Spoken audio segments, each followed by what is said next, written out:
અને પોલીસના નાના કર્મચારી મિત્રોને પણ ખાસ કહું, આ તમારો ઉપયોગ કરી રહ્યો છે 8 ચોપડી LRD નું જ્યારે આંદોલન હોય ત્યારે અમે અડધી રાતે જઈને ઉભા રહીએ છીએ રામાભાઈ.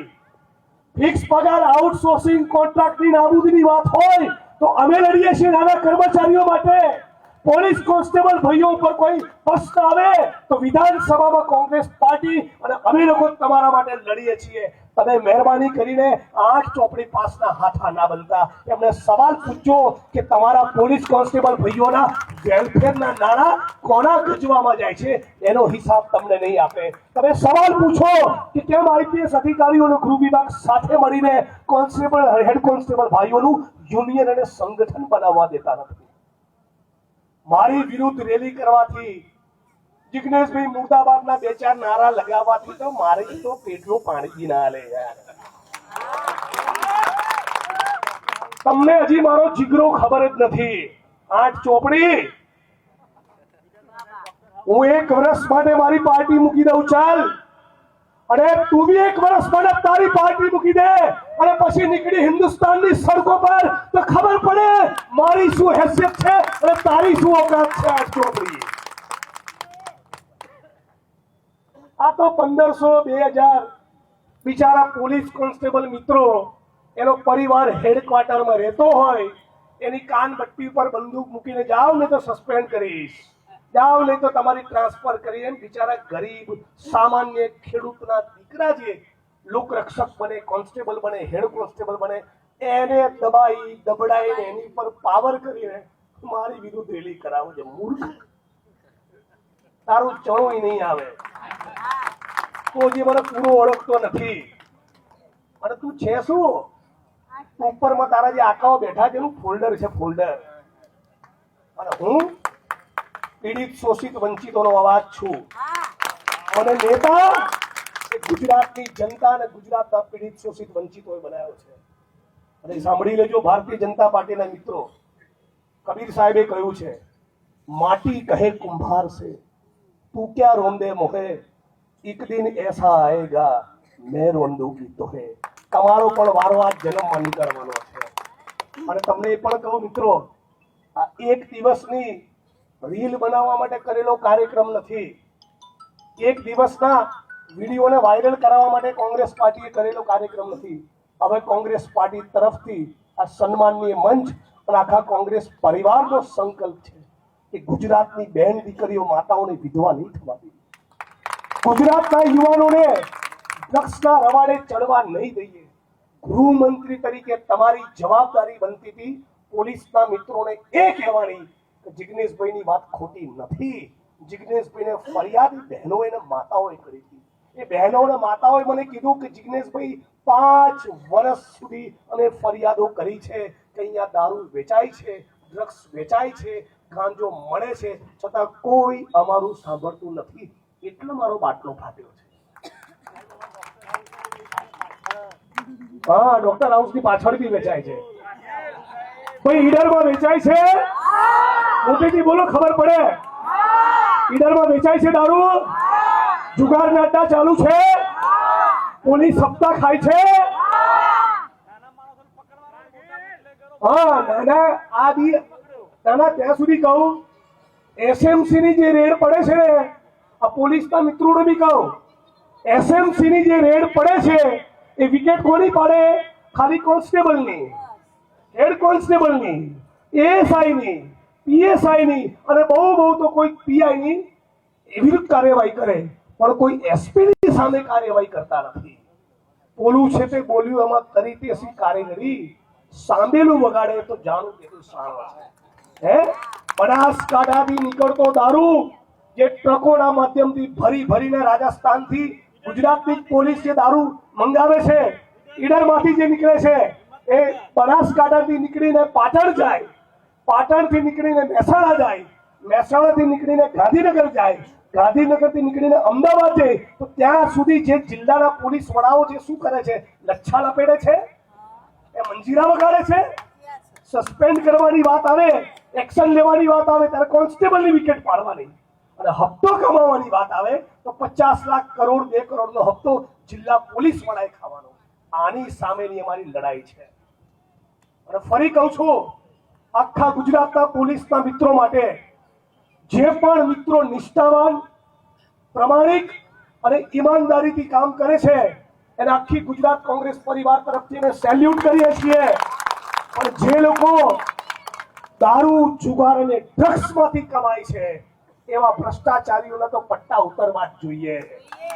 મારી સામે 1 નહીં 1000 કાર્યક્રમ કરો, મારા પેટનું પાણી નહીં હલે. આખી કાયનાત મારી ખિલાફ થઈ જાય ને, પણ હું સત્યનો અવાજ છું, મારો અવાજને કોઈ રોકી નહીં શકે. એ વસ્તુ તમે લખી રાખજો. અને એટલું જ નહીં, આ ડ્રગ્સના મુદ્દે તમને બધાને વડીલ મિત્રોને ખાસ કહેવા માંગુ છું, આજની તારીખે તમે તમારા શહેરના મોહલ્લામાં, તમે તમારા ટાઉનમાં, તમારા તાલુકામાં અને તમારા ગામમાં મીટિંગો કરી, સમાજના મેળાવડા કરી ડ્રગ્સના દૂષણની સામે નહીં બોલો તો આવતા 5 વર્ષ પછી, 10 વર્ષ પછી આપણા ગુજરાતે પસ્તાવાનો વારો આવશે. અત્યારે જે ગરીબ બહેનો, ગરીબ પરિવાર કોન્સ્ટેબલોની પત્નીઓને, માતાઓને મારી સામે રોડ ઉપર ઉતારી, એ જ મારા ગુજરાતની બહેનના માતાઓ કહેશે કે જિગ્નેશભાઈ તમે સાચા હતા. આ જ બહેનો કહેશે આ મારો વિડીયો રેકોર્ડ કરીને રાખજો. એવા ડ્રગ્સ, કેમિકલના ખતરનાક કેમિકલ ડ્રગ્સ એવા આવી ચૂક્યા છે કે માણસ સોમ, મંગળ, બુધ, ગુરુ 4 દિવસ લે ને તો 5મા દિવસે પોતાની માનવ ગળાનો દોરો તોડીને પણ ડ્રગ્સ ખરીદવા જશે. એટલી ભયંકર પરિસ્થિતિનું નિર્માણ થયું.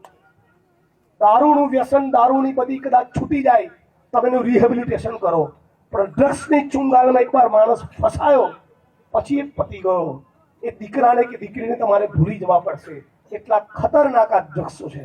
એટલે અત્યારે મને સોશિયલ મીડિયામાં અને મીડિયામાં બદનામ કરવાથી 2-4 દિવસની પબ્લિસિટી મળશે, પણ હર્ષભાઈ, ગુજરાતની આવનારી પેઢી અને વર્તમાન પેઢી સવાલ તો પૂછશે કે 2020 થી 2025 ની વચ્ચે આ ગુજરાતની અંદર ગાંધી અને સરદારના ગુજરાતમાં 2.5 લાખ કરોડનું ડ્રગ્સ આવ્યું ક્યાંથી? મિત્રો, સવાલ પૂછવાનું કે નહીં? કોઈક તો મંગાવતું હશે ને. તમારા ગામની અંદર ગોળનો રવો ખરીદનારું કોઈ હોય નહીં તો કોઈ ગોળ વેચવા આવે? તો મતલબ કે ગુજરાતની અંદર કોઈ ખરીદનારું છે. કોણ મંગાવી રહ્યું છે આ ગુજરાતની ધરતી પર ડ્રગ્સ? ક્યાંથી આવી રહ્યું છે ડ્રગ્સ? કોણ છે આના ડીલરો? અને એક વાત કહું, જે પણ મંત્રી એ ગુજરાતની યુવા પેઢીના ભોગે ડ્રગ્સના કાળા કારોબારમાંથી કમાઈ રહ્યો છે એ ગુજરાતની ધરતીનો ગદ્દાર છે, ગદ્દાર. એ પણ છરે ચોક કહેવા માંગુ છું. અને પોલીસના મિત્રોને થરાદમાં કીધું હતું, એ વાત રિપીટ કરું, તમારા પગારથી સંતુષ્ટિ રાખો મિત્રો. પગારમાં જીવવામાં મજા છે. તમારા પરિવારના દીકરા દીકરીઓ તમારી સામે સન્માનથી જોશે. પણ જે દીકરાને એવું લાગે કે મારો બાપ એસપી છે, મારો બાપ ડીવાયએસપી છે, અને રોજ હાજર 2-5 લાખનું બંડલ લઈને આવે છે, દીકરાને પણ તમારા માટે સન્માન પેદા નહીં થાય. આ જ દીકરાઓ તમારા ડ્રગ્સની ચુંગાલમાં ફસાશે. અમારા શબ્દો યાદ રાખજો. ઘણા ડ્રગ્સ એવા છે કે ખેત મજૂર અને ગરીબ માણસોને નહીં પોસાય. મધ્યમ વર્ગ ને ઉચ્ચ મધ્યમ વર્ગના લોકો અને જે માણસો ગજવામાં બહુ રૂપિયા ભરાઈને બેઠા છે ને, એ લોકોનો જ પૂછાશે આ ડ્રગ્સ તમારા ઘર સુધી આવવાનું. અને એટલા માટે, અને ચૂંટણીના વોટ સાથે કઈ સંબંધ નથી.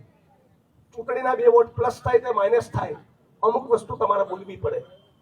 ફરી એકવાર સમગ્ર ગુજરાતના લોકોને આ વિડીયોના માધ્યમથી કહેવા માંગુ છું, ગુજરાતના કોઈ પણ જિલ્લાના, કોઈ પણ તાલુકાના, શહેરના કોઈ પણ ખૂણે ડ્રગ્સનું દૂષણ હોય, મારો સંપર્ક કરો, માનનીય તુષારભાઈ ચૌધરીનો સંપર્ક કરો, વિરોધ પક્ષના આપણા નેતા માનનીય અમિતભાઈ ચાવડાનો સંપર્ક કરો, અને દરેક તાલુકા જિલ્લા કક્ષાએ જે કોંગ્રેસની અમારી ટીમ છે એનો સંપર્ક કરો. શક્ય એટલો પ્રયત્ન આ ગુજરાતમાંથી ડ્રગ્સનું સેવન બંધ થાય, આ ગુજરાતમાંથી ડ્રગ્સનો વેપલો બંધ થાય, એના માટે તનતોડ મહેનત કરીશું. એ વાતનું ગુજરાતની જનતાને મેં વચન આપ્યું છે. અમારા માટે ખાલી એક મીટિંગની વાત નથી. આપણું ગુજરાત આવું. તમે મને કહો, ગુજરાતમાં 1.5-2 લાખ કરોડનું ડ્રગ્સ આવે તો બીજા રાજ્યના લોકો કે આપણી મશ્કરી કરે કે ના કરે? આપણને ઉડતા ગુજરાત કહે કે ના કહે? આ ગુજરાતના લલાટ ઉપર કલંકની કીડી, કાળી ટીલી કોણે લગાડી? ભારતીય જનતા પાર્ટીની સરકારે.